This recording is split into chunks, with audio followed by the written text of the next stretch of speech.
नमस्कार दोस्तों आपका स्वागत है नींबू निचोड़ के 70वें एपिसोड में। जैसे कि मैं हमेशा हर एपिसोड में कहता रहता हूं कि आप आज जब ये एपिसोड देखें और आपको एपिसोड अच्छा लगे तो उसको सब्सक्राइब करिए, लाइक करिए और किसी भी समस्या का अगर आपके पास हल है तो आप उस समस्या को लिखिए, उसका हल लिखिए। और अगर आपके पास किसी किस्म का भी कोई हुनर है तो आप कमेंट बॉक्स के ज़रिए हमारे तक पहुँचिए। हम आपको एक अच्छा मंच देने की पूरी कोशिश करेंगे। तो दोस्तों, हम हमेशा ये कोशिश करते रहते हैं कि आपको नई से नई चीज़ें, पुरानी से पुरानी बातें, हर चीज़ के बारे में जो एक जैसा कि नाम है हमारा नींबू निचोड़ के, हम आपको जिस्ट देते हैं। आपको हम ये बतलाते हैं कि आपको किसी भी कैरेक्टर के बारे में जानने के लिए उसकी पूरी जीवनी पढ़नी ज़रूरी नहीं है।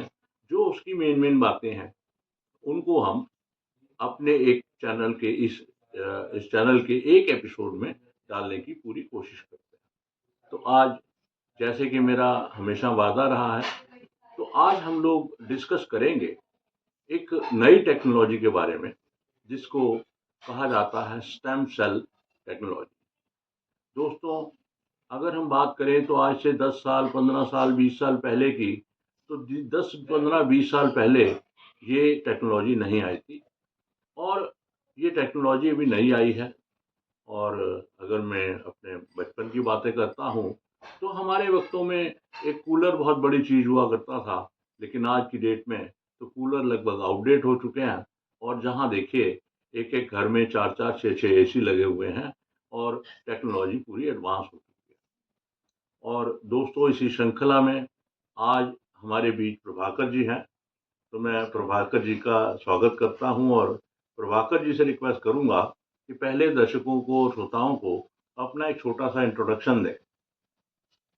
नमस्ते भाइयों बहनों, आप सभी का बहुत बहुत धन्यवाद सूरी सर के साथ जुड़ने के लिए और मुझे भी मौका देने के लिए, ताकि मैं अपनी कंपनी के बारे में आपको इसके बारे में कुछ जानकारी। कंपनी से ज्यादा हमारी दिलचस्पी हाँ, इस टेक्नोलॉजी के मैं बारे इस टेक्नोलॉजी के बारे में और इस पूरी इसकी जो क्या बेनिफिट होती है वो उसके बारे में मैं पूरी तरीके से आपको अवगत कराना चाहता हूँ, ताकि आप ज़्यादा से ज़्यादा लोगों तक इस इंफॉर्मेशन को आगे फॉरवर्ड कीजिए, ताकि उनको भी इस चीज़ के बारे में जानकारी मिल सके। Thank you so much sir, Suri sir, आप में आपका मुझे स्वागत है। प्रभाकर जी, प्रभाकर जी, पहले तो आप मुझे थोड़ा सा ये समझाइए कि भाई ये टेक्नोलॉजी है क्या और ये कैसे काम करती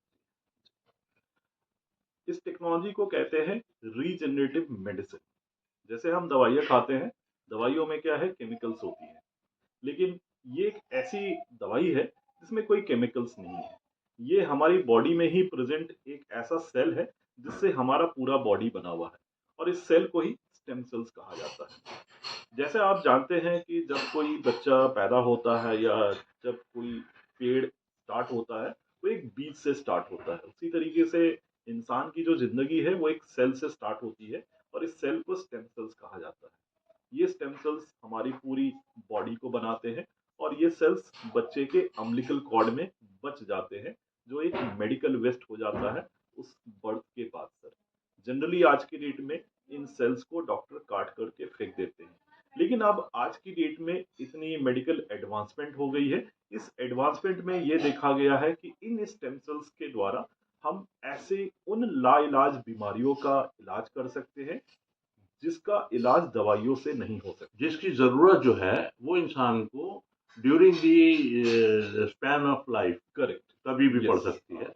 जी, तो उसमें अब क्या किया जाता है? जैसे मान लीजिए मेरे यहाँ ही बेटा होने वाला है, बेटी होने वाली है, तो मैं उसका स्टेम सेल प्रोटेक्ट करना चाहता हूँ।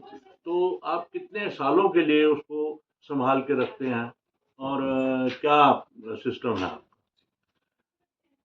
ये स्टेम सेल्स को बर्थ के तुरंत 10 मिनट के अंदर ही उस बच्चे के अम्बिलिकल कॉर्ड में, प्लेसेंटा में जो ब्लड जो बच जाता है, उस ब्लड को तुरंत हमारी कंपनी कलेक्ट करती है और अपनी लेबोरेटरी में उसे लेकर के जाते हैं, जहाँ पे उस ब्लड में से स्टेम सेल्स को हम सेपरेट करते हैं और उसके बाद हम एक इसे फ्रिज में रखते हैं। उस फ्रिज को कहा जाता है क्रायोजेनिक टैंक, और इसे एक -196 डिग्री टेम्परेचर पे रखा जाता है लिक्विड नाइट्रोजन गैस में। इस टेम्परेचर में जो सेल्स होते हैं, इनकी एज बंद हो जाती है। अब इसका मतलब है, ये जो सेल्स हैं, ये अगले 100 साल तक भी उस कंटेनर के अंदर रहेंगे और वो जीवित रहेंगे। जब भविष्य में इंसान को कोई ऐसी बीमारी होती है, जैसे ब्लड कैंसर है, डायबिटीज है, हार्ट की प्रॉब्लम है, डॉक्टर्स इन स्टेम सेल्स को डायरेक्टली हमारे बॉडी में इंजेक्शन करते हैं, जिससे हमारे बॉडी में जो सेल्स जो डेड हो गए हैं, डैमेज हो गए हैं, वो इसे ये रिपेयर कर देता है, जिसके कारण वापस हमारी बॉडी में ऑक्सीजन, ब्लड का प्रोडक्शन वापस स्टार्ट हो जाता है, जिससे हमारी बॉडी नॉर्मल कंडीशन में आना स्टार्ट हो जाती है। तो प्रभाकर जी, जैसे मैं मेरे ही माता या पिता ने अगर आपके बैंक में अपने साथ रखवाए थे, तो वो कितनी बार तक यूज हो सकते हैं? जैसे मैं एक बार बीमार हुआ, यूज हो गए, फिर दोबारा भी यूज हो सकते हैं, या एक ही बार के लिए यूज हो सकते हैं? जी। सर, हम जो बैंक है, वो एक कॉमन बैंक की तरह काम करती है, क्योंकि हर बच्चे के अम्बिलिकल कॉर्ड से एक लिमिटेड क्वांटिटी में ही ब्लड आता है। कोई ज़रूरी नहीं है कि आपका ही सैंपल आपको भविष्य में काम आएगा। तो कंपनी इस सैंपल को एक कॉमन पूल में रखती है, जहाँ पे हज़ारों लाखों कस्टमर्स के सैंपल रखे हुए हैं। अब जब किसी इंसान को इसकी जब ज़रूरत पड़ती है, तो एक टेस्ट किया जाता है, इसे कहते हैं HLA मैचिंग। एक तरीके का ब्लड टेस्ट होता है, जिससे ये जानकारी मिल पाती है कि क्या मेरे बॉडी का स्टेम सेल्स किसी दूसरे बॉडी के स्टेम सेल से मैच अगर हो रहा है, तो हम इसे किसी के लिए भी यूज़ कर सकते हैं। जब कोई कस्टमर हमारे साथ इनरोलमेंट कराते हैं, तो वो अब इस पूरे बैंक के मेंबर बन गए। अब इस बैंक के द्वारा उनको जितनी बार भी स्टेम सेल्स की ज़रूरत पड़ेगी, उसके उस बच्चे को, उसके भाई-बहन, उसके माता-पिता, उसके दादा-दादी और नाना-नानी तक को हम उनको unlimited number of time stem cells provide करेंगे अगले 75 साल तक। इसका कोई डीएनए से भी लेना देना है? जी नहीं सर। तो जैसे मान लीजिए मेरे 2 बेटे हैं, जी, और मैंने एक बेटे के लिए आपके बैंकिंग का फ़ायदा उठाया, और दूसरे बेटे के जो बच्चा है, कल को उसको ज़रूरत पड़ती है, तो क्या वो भी इस बैंक में से स्टेम सेल ले सकता सर है? बिल्कुल ले सकता है, बट उस पर्टिकुलर प्रोसीजर के लिए क्या होता है कि जो अगले आपके जो बेटे हैं, तो उनका हमारे कंपनी के साथ एक रजिस्ट्रेशन प्रोसेस होता है, जिसे हम फैमिली फ्लूटर प्लान करते हैं। तो मान लीजिए कि अगर आपने एक बेटे का आपने अगर कराया, तो आप चाहें तो आप दूसरे बेटे को भी आप ये स्टेम सेल्स दे सकते हैं, बशर्ते कि उसका स्टेम सेल्स हमारे बैंक में अगर मैचिंग अगर मिल जाता है, तो हम डेफिनेटली उनको सैंपल प्रोवाइड करते हैं। तो प्रभाकर जी, हालाँकि मैंने इस तरह की कोई फ़ेवर आज तक कभी किसी से भी माँगी नहीं है, जी, लेकिन आपकी जो कंपनी काम कर रही है, तो आपकी कंपनी के बारे में थोड़ा बताइए, और आपका उसमें क्या रैंक है, क्या पोज़ीशन है? थोड़ा-सा उसके बारे में भी अगर आप बतलाते तो मुझे बड़ा अच्छा लगता। जी। हमारी कंपनी पिछले 21 साल से काम कर रही है। इन्होंने ये कंसेप्ट को 2004 में स्टार्ट किया था, और आज लगभग 20 साल से ज़्यादा हो चुकी हैं। मैं इस कंपनी में एज़ अ सेंटर मैनेजर मैं काम करता हूँ, जो मैं इस पूरे गौतम बुद्ध नगर को हैंडल करता हूँ, और इस पूरे एरिया में जितने भी हॉस्पिटल्स हैं, डॉक्टर्स हैं, मैं उनको कैटर करता हूँ, और इन सारे हॉस्पिटल से जितने भी जो कस्टमर्स हैं, उनके सैंपल्स को कलेक्शन करवाना, टाइम पे लैब में सैंपल्स को भेजना, और कस्टमर्स को प्रॉपर सर्विस देना, ये मेरी ड्यूटी होती है। मेरे अंडर कई सारे और भी एम्प्लॉइज़ हैं, जो मेरे अंडर काम करते हैं सर।